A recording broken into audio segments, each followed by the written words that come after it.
Her billionaire CEO husband used her for revenge, but the night after Halloween, everything turned against him. How long? The champagne flute shattered against marble as Vivian's trembling voice cut through the November wind like a blade. How long have you known the truth about my father?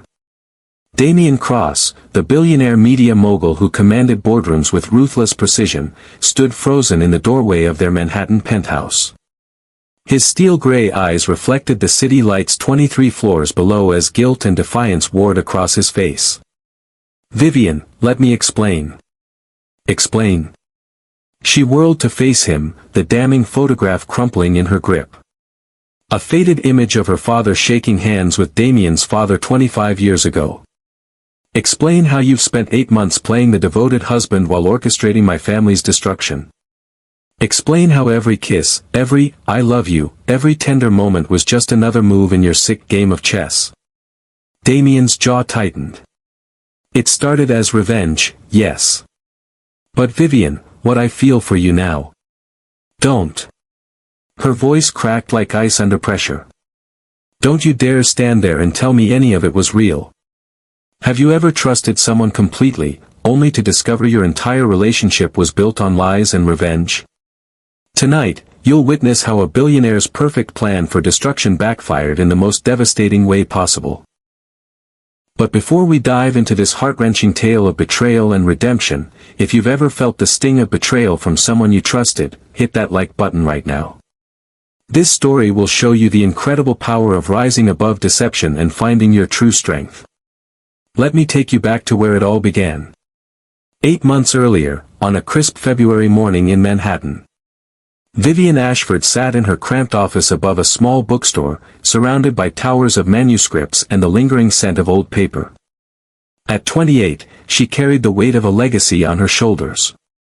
Ashford Literary Agency had been her grandfather's dream, built from nothing into a respected boutique firm. But since her father Marcus had died in a car accident when she was 12, the agency had struggled to maintain its former glory. She rubbed her tired eyes and glanced at the stack of rejection letters on her desk.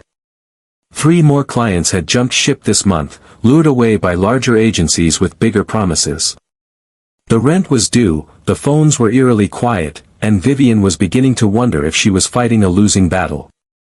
The brass bell above her door chimed, and she looked up to see a man who seemed to fill the entire doorway. Tall, broad-shouldered, with dark hair and piercing gray eyes, he wore a perfectly tailored charcoal suit that probably cost more than her monthly rent. Miss Ashford? His voice was smooth, confident. I'm Damien Cross. I called yesterday about literary representation. Vivian's heart skipped. Damien Cross. The tech and media billionaire whose empire spanned continents. What could he possibly want with her tiny agency? Mr. Cross. She stood, smoothing her simple black dress. Please, have a seat. I have to admit, I'm curious why someone of your stature would seek representation from a small firm like mine. Damien settled into the worn leather chair across from her desk, his presence somehow making the cramped space feel even smaller. I'm writing my autobiography. The story of how I built Cross Media from a college dorm room into a global empire. I've been approached by several major agencies, but frankly, they feel too corporate, too removed from the heart of storytelling. He leaned forward slightly, his gray eyes intense. I've done my research on Ashford Literary. Your grandfather discovered some incredible talents. Your father continued that tradition before his untimely death. I want someone who understands legacy, who appreciates the art of a well-told story. Vivian felt a flutter of pride mixed with skepticism. That's very flattering, Mr. Cross, but surely you could have your pick of any agent in New York. I could. A small smile played at the corners of his mouth. But I don't want just any agent. I want you, Vivian. May I call you Vivian? The way he said her name sent an unexpected shiver down her spine. Of course. But I should be honest with you about our current situation. We're not exactly thriving at the moment. All the more reason to work together. Damien's smile widened. I believe in backing the underdog. Besides, success is sweeter when it's earned alongside someone who truly understands the struggle. Over the next hour, they discussed his vision for the book, the timeline, and the potential publishers. Damien was articulate, passionate, and surprisingly down-to-earth for a billionaire. When he finally stood to leave, Vivian felt oddly disappointed. "I'll have my assistant send over the preliminary materials," he said, extending his hand. "But I was wondering, would you be interested in discussing this further over dinner? I find business conversations flow better over good food and wine." Vivian hesitated. Dating clients was a line she'd never crossed.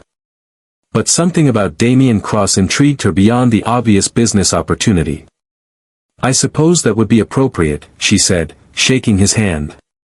His grip was firm, warm, and lingered just a moment longer than necessary. "Excellent.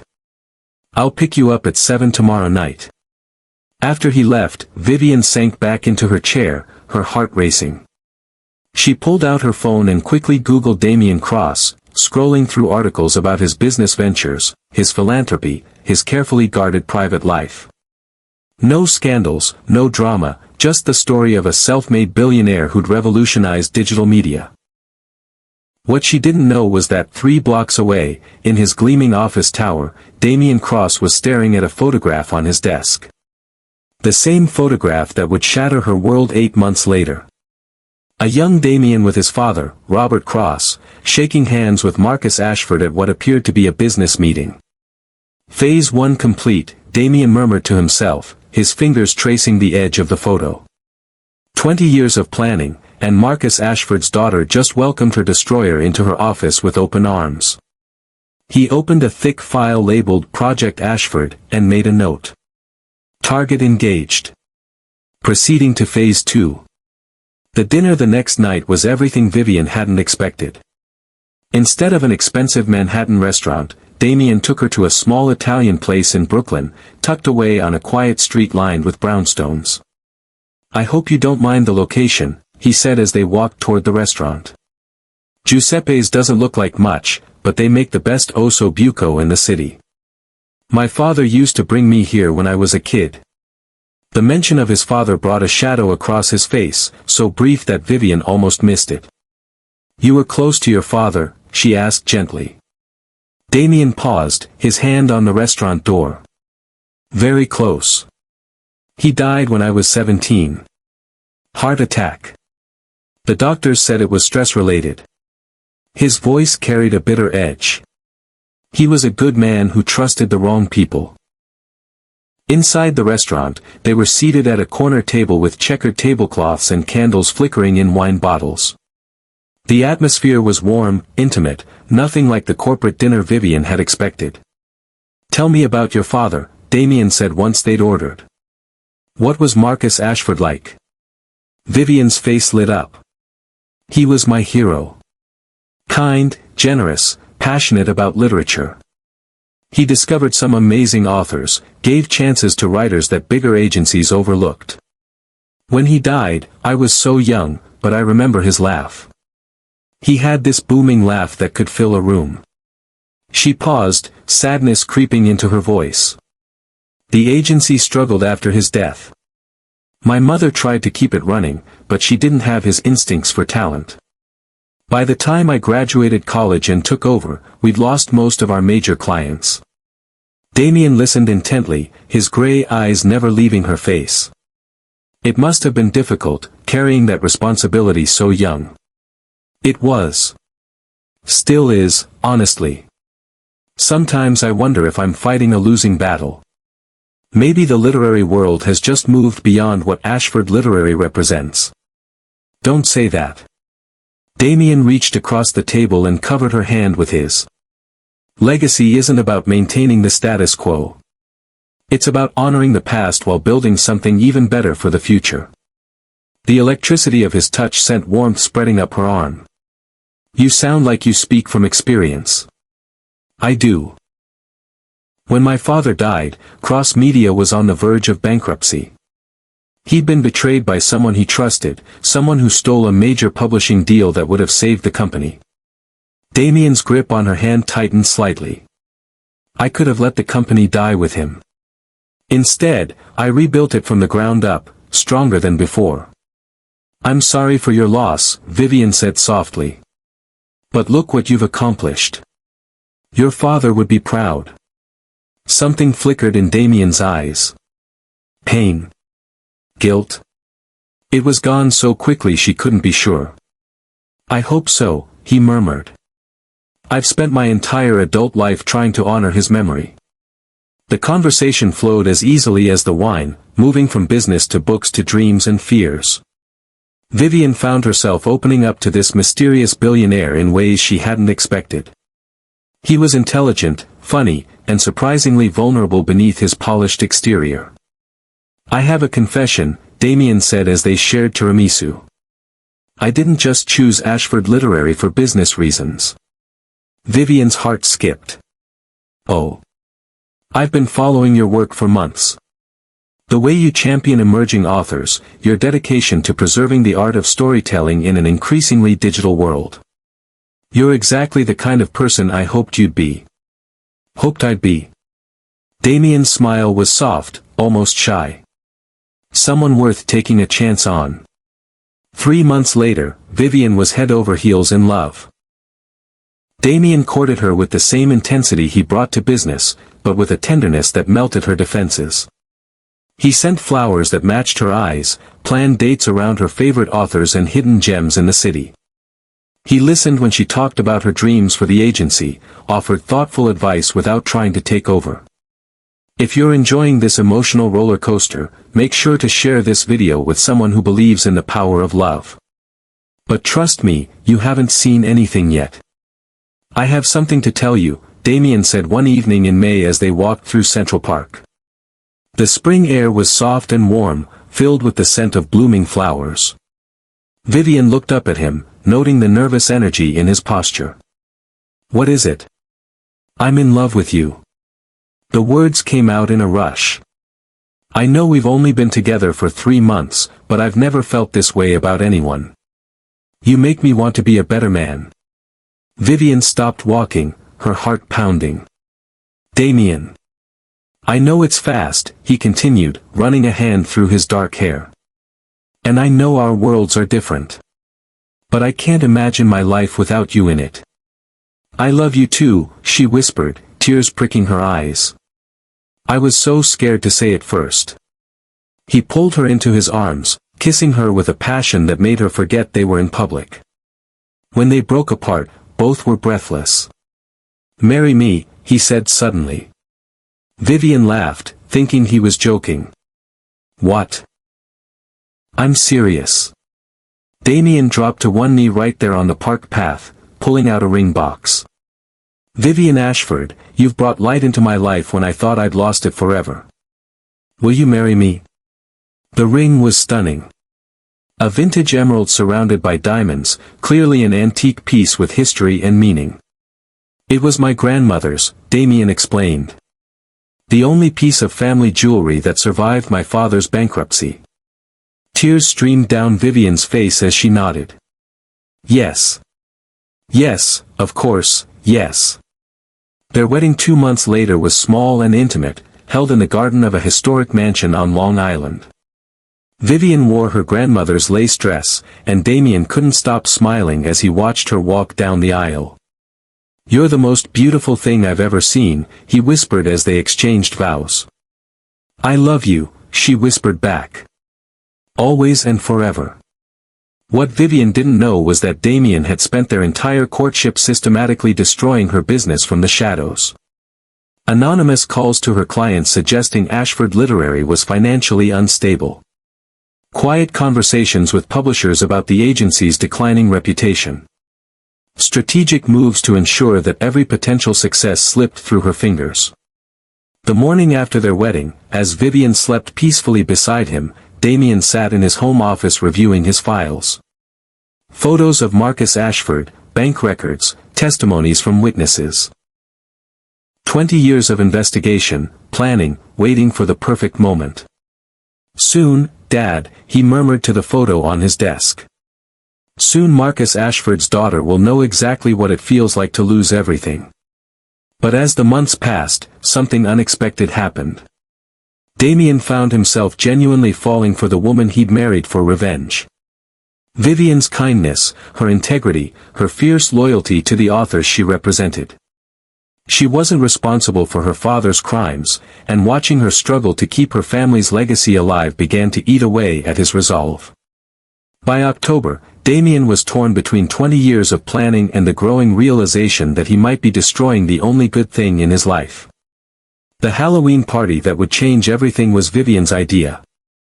"Let's host something elegant," she'd suggested. "Invite the literary elite, maybe some of your business contacts. It could be good for both our careers." Damien had agreed, seeing it as the perfect opportunity for the final phase of his plan. He'd invited journalists, publishers, and key figures in the literary world. The plan was to publicly reveal Marcus Ashford's crimes during the party, ensuring maximum humiliation for Vivian. But as he watched her that night, radiant in her vintage Hollywood costume, laughing and charming their guests, his resolve crumbled. "You look incredible," he said, pulling her aside during the party. "You clean up pretty well yourself, Mr. Cross," she teased, adjusting his bow tie.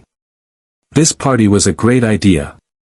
I think we might actually land some new clients." The guilt hit him like a physical blow. Here she was, working tirelessly to rebuild her agency, grateful for his support, while he'd been the one sabotaging her efforts all along. "Vivian," he started, but she was already being pulled away by a potential client. "Hold that thought," she called over her shoulder with a smile. That was the last genuine smile she would give him for months. The next morning, November 1st, Damien sat in his office staring at the folder marked "Final Phase, Media Release." Inside were copies of all the evidence against Marcus Ashford, ready to be distributed to every major news outlet in the city. All he had to do was make the call. His hand hovered over his phone for hours. Finally, he shoved the folder into his safe and went home, telling himself he needed more time to think.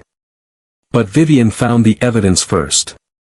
She'd been looking for their marriage certificate in Damien's home office when she discovered the hidden compartment in his desk. The photograph that started it all. Her father and Damien's father, 25 years ago. But it was the notation on the back that made her blood run cold, the Harrison Publishing deal, before Marcus Ashford destroyed everything.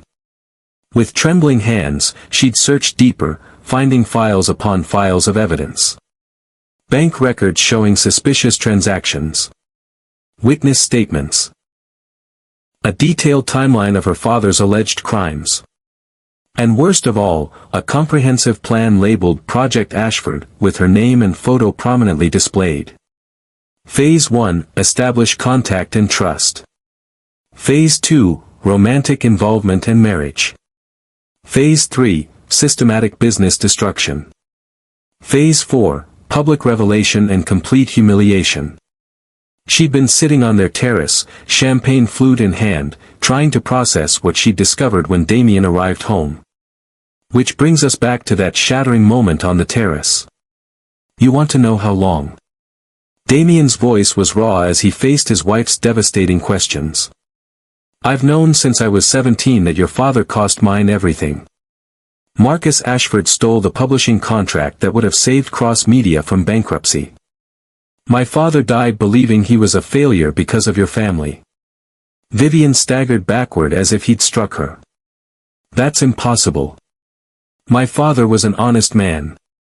Your honest father forged documents and bribed officials to steal the Harrison Publishing deal." Damien's words fell like stones. 3 months later, my father had a heart attack. The doctors said it was stress. I called it murder. "You're lying," Vivian whispered, but even as she said it, pieces began falling into place. Her father's sudden wealth when she was young. The expensive house they'd moved to when she was 11. The way he'd grown distant and troubled in the months before his death. I wish I were. Damien pulled out his phone, scrolling to a folder she'd never seen. 20 years of investigation, Vivian. 20 years of gathering evidence, planning, waiting for the perfect moment to destroy the Ashford name the way it destroyed mine. Photo after photo flickered across the screen. Bank records, forged signatures, testimonials from witnesses her father had paid off. The evidence was overwhelming, undeniable, devastating. So you married me. Her voice was hollow now, emptied of all emotion. You made me love you so you could watch me fall. Yes. The single word hung between them like a death sentence. The wind howled across the terrace, carrying with it the sounds of the city below. Car horns, distant music, the hum of millions of lives being lived honestly. Everything Vivian's marriage was not. The clients, the investor, that was you too, she said, pieces of the puzzle clicking into place. Every single piece, Damien admitted, his voice barely audible. I've been systematically destroying your business for months. Next week, the final blow, evidence of your father's crimes released to every major media outlet. The Ashford name would be synonymous with fraud and corruption. Would be. She caught the past tense, a tiny spark of something, hope. Fury, flickering in her chest. Damien ran a hand through his dark hair, looking more vulnerable than she'd ever seen him. I can't do it, Vivian. I was supposed to release everything today, but I can't. Watching you these past months, seeing who you really are, your kindness, your integrity, your passion for protecting authors who can't protect themselves, I fell in love with you. Really, truly, completely in love. Love? Vivian laughed, the sound sharp and brittle. You don't know what love is. Love is trust. Love is honesty. Love is choosing someone's happiness over your own need for revenge.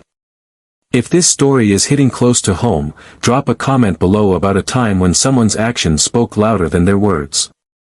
Because what happens next will show you the true power of standing up for yourself. Then let me show you. Damien stepped closer, desperation evident in every line of his body. Let me make this right. I'll destroy the evidence against your father. I'll rebuild your agency, make it stronger than ever. I'll spend the rest of my life proving that what we have is real. What we have. Vivian shook her head, tears finally spilling down her cheeks. We don't have anything, Damien. We never did. You built this entire relationship on a foundation of lies and revenge. How could I ever trust that your feelings are genuine when your entire approach to our marriage was calculated manipulation? Because I'm telling you the truth now, Damien pleaded. I know I don't deserve forgiveness. I know I've destroyed any chance we had. But Vivian, what I feel for you is real. The way you make me laugh, the way you challenge me to be better, the way you see good in people even when they don't deserve it, none of that was part of the plan. But all of it was built on lies, she replied firmly. Every conversation, every kiss, every moment of intimacy was tainted by your deception. You studied me like a target, learned my weaknesses, used my own capacity for love against me. She walked past him toward the penthouse doors. I'm leaving. I'm taking nothing you gave me, accepting nothing from you ever again. Consider your revenge complete, Damien. You wanted to destroy Marcus Ashford's daughter. Congratulations. The woman who loved you died tonight. Vivian, please. No. She held up a hand, stopping him mid-plea. 25 years ago, my father made a terrible choice that cost your family everything. But his sins don't justify what you've done to me. An innocent person, one who loved you with everything she had, doesn't deserve to pay for her father's crimes. Damien watched helplessly as she packed only her original belongings, leaving behind everything he'd given her. The jewelry, the designer clothes, even the books he'd bought her. She moved with mechanical precision, her face a mask of controlled devastation. Where will you go? He asked quietly. That's not your concern anymore. She zipped her suitcase closed. I'll rebuild my agency without your help or your sabotage. I'll clear my father's name or I'll accept the truth about him. But I'll do it all without you. As the elevator doors closed between them, Vivian saw Damien collapse against the doorframe, his face buried in his hands. For a moment, just a moment, she felt a flicker of the old love, the urge to comfort him. Then she remembered the files, the photographs, the cold calculation behind every tender moment they'd shared. The city lights blurred through her tears as the elevator descended, carrying her away from the life she'd thought was hers and toward an uncertain future. 6 months later, Vivian Ashford stood in her new office, a modest space in Greenwich Village that felt more like home than the penthouse ever had. She'd taken a loan against her grandfather's life insurance policy and started over from scratch. The Ashford Literary Agency was rebuilding slowly but surely, with 3 new clients and a growing reputation for honest, dedicated representation. She'd also hired a private investigator to look into her father's alleged crimes. What she'd discovered had been both heartbreaking and liberating. Yes, Marcus Ashford had made mistakes. He'd been desperate to save his family's business and had bent rules that should never be bent. But the full story was more complex than Damien's evidence suggested. Her father had tried to make amends before his death, anonymously sending money to the Cross family and attempting to restore what he'd taken. Ms. Ashford? Her assistant, Sarah, knocked on the door. "There's someone here to see you. Says he's from Cross Media." Vivian's stomach clenched. For 6 months, she'd heard nothing from Damien. No calls, no letters, no attempts to contact her. She'd assumed he'd moved on, perhaps found a new target for his revenge fantasies. "Send him in," she said, steeling herself. But it wasn't Damien who walked through her door. It was a young man in his 20s with earnest eyes and a nervous demeanor. "Ms. Ashford? I'm Michael Chen, from Cross Media's legal department." He clutched a manila envelope like a lifeline. "Mr. Cross asked me to deliver this personally." Vivian's hands trembled as she opened the envelope. Inside was a deed to a building in Midtown Manhattan, prime real estate worth millions. Attached was a simple note in Damien's handwriting. "This building belonged to my father. He would have wanted it to house Ashford Literary's new headquarters. The only condition is that you never have to see me again unless you choose to. D." "I don't understand," Vivian said to Michael. The young lawyer shifted uncomfortably. "Mr. Cross has been different since you left. He's liquidated most of his personal assets. The penthouse, the vacation homes, the art collection. Everything except the core business operations." "Why?" "I think he's trying to undo the damage he caused. Not just to you, but to himself." Michael hesitated. "If you don't mind me saying, ma'am, I've worked for Mr. Cross for 3 years. I've never seen him like this. He barely leaves his office, barely speaks to anyone. It's like he's trying to disappear." After Michael left, Vivian sat alone with the deed, her emotions in turmoil. Part of her wanted to return it, to maintain the clean break she'd worked so hard to achieve. But another part, the part that still remembered the man who'd held her during thunderstorms, wondered if this was Damien's way of trying to heal the wounds he'd inflicted. That evening, she found herself standing outside the Cross Media building. She hadn't planned to come here, but her feet had carried her anyway. Through the gleaming windows, she could see a few offices still lit despite the late hour. On the 23rd floor, Damien Cross sat alone in his office, staring at a photo of Vivian from their wedding day. He looked haggard, older than his 35 years. The empire he'd built to honor his father's memory felt hollow without someone to share it with. A soft knock interrupted his brooding. "Come in." To his shock, Vivian stepped through the door. She looked beautiful but guarded, wearing a simple blue dress and her grandmother's pearl necklace. The same necklace she'd worn on their first date. "Hello, Damien." He shot to his feet, his heart racing. "Vivian. What are you doing here?" "I got your gift." She held up the deed. "I can't accept it." His face fell. "I understand. I just thought. I can't accept it as a gift," she continued. But I might be willing to purchase it at fair market value. Damien blinked, confused. I don't understand. Vivian moved closer to his desk, and he could see the steely determination in her green eyes. The same determination that had attracted him to her in the first place.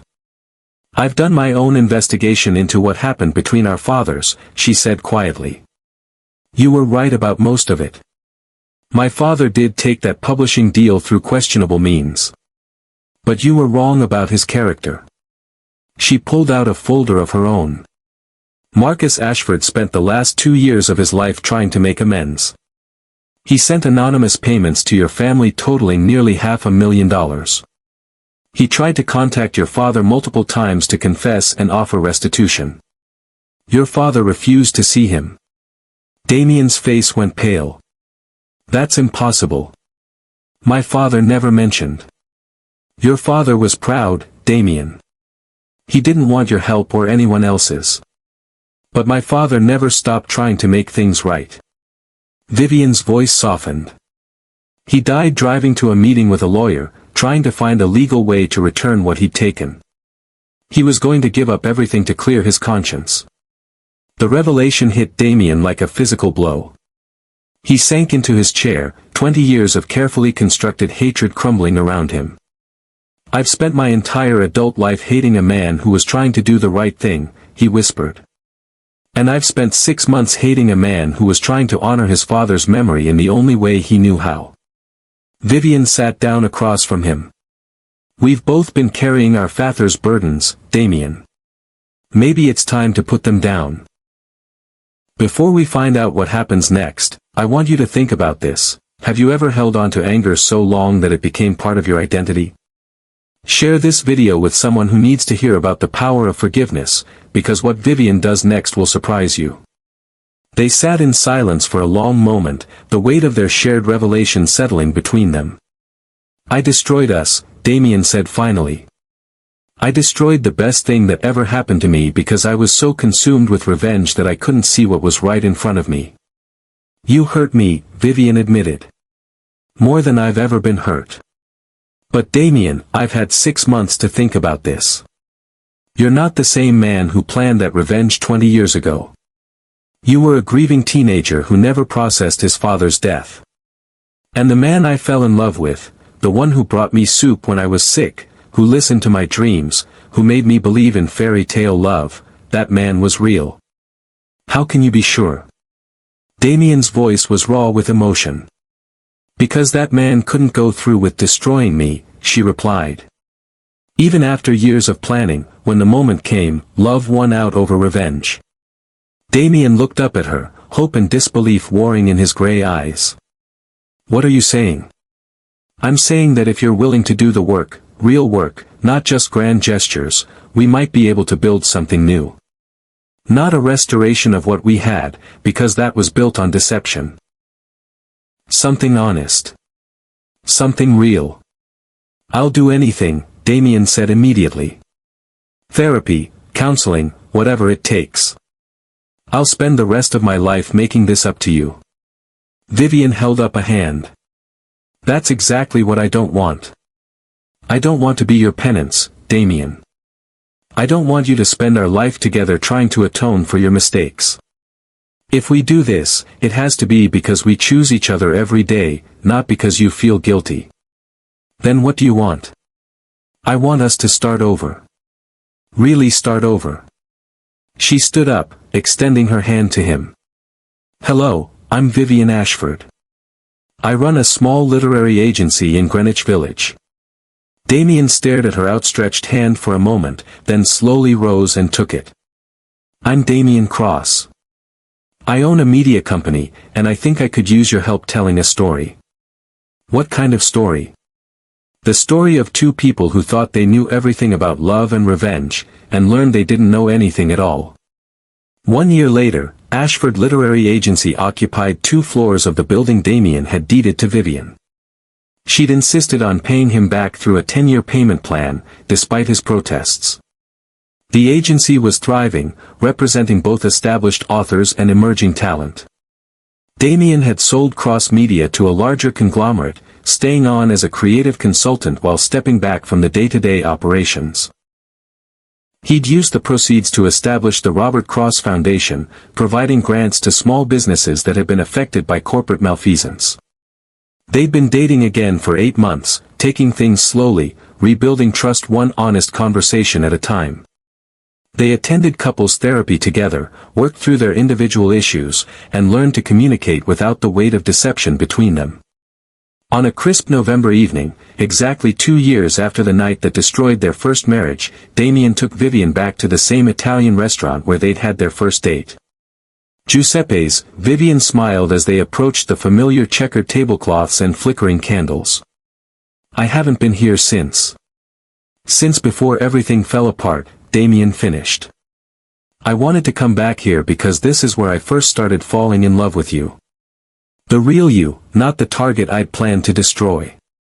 Over dinner, they talked about their week, their work, their plans for the future.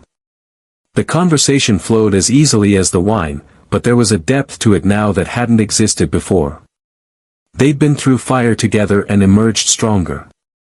"I have something for you," Damien said as they shared tiramisu. He pulled out a small velvet box, but this one was different from the ring he'd given her 2 years ago. "Damien. It's not what you think," he said quickly. "Open it."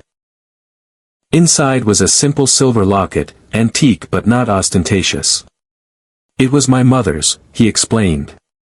"She died when I was young, but I remember her telling me that real love isn't about grand gestures or perfect moments. It's about choosing someone every day, even when it's hard."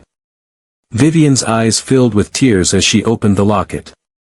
Inside was a tiny photo of them from last month, laughing at a book reading they'd attended together.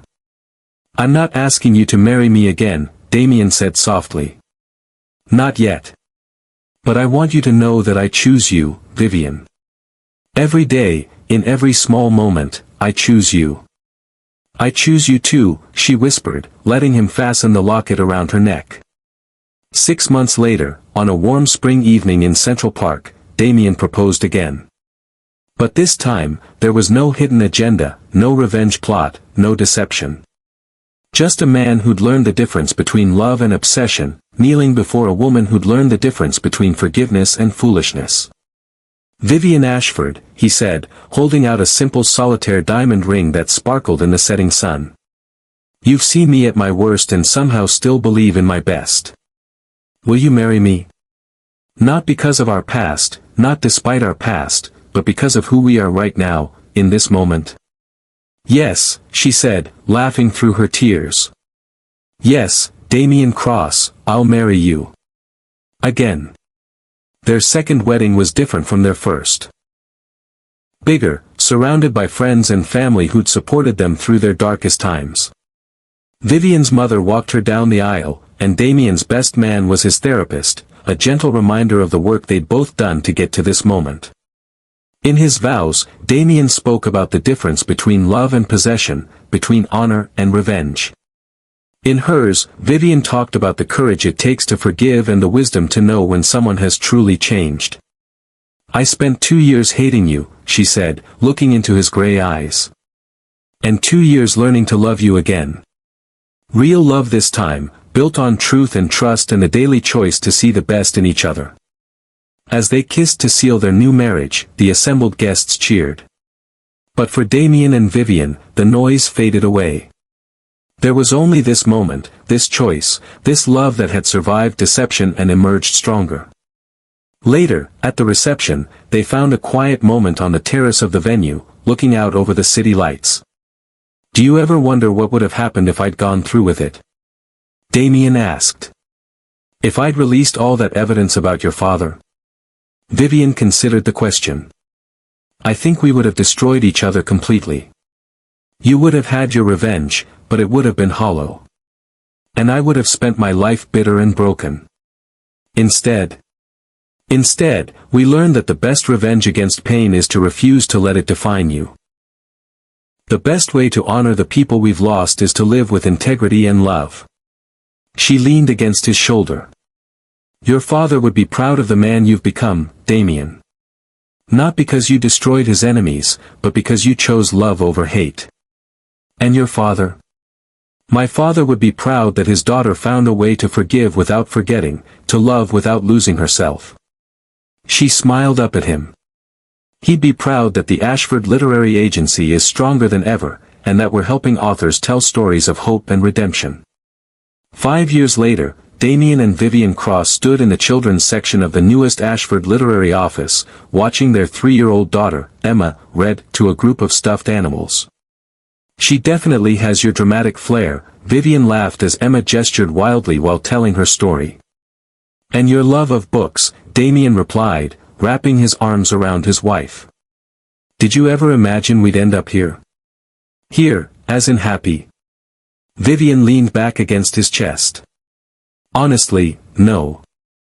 2 years ago, I thought happiness was something that happened to other people. And now? Now I know that happiness isn't something that happens to you. It's something you build, day by day, choice by choice. She turned in his arms. It's choosing to trust again after betrayal. It's choosing to forgive without forgetting. It's choosing to believe that people can change and love can conquer even the deepest hurt. If this story has touched your heart, please subscribe to Mr. Stephen's Stories for more tales of love, redemption, and the incredible power of second chances. And remember, it's never too late to choose love over revenge, forgiveness over bitterness, and hope over despair. Because sometimes, the greatest victories come not from destroying our enemies, but from refusing to let their actions destroy us. Sometimes, love really can conquer all.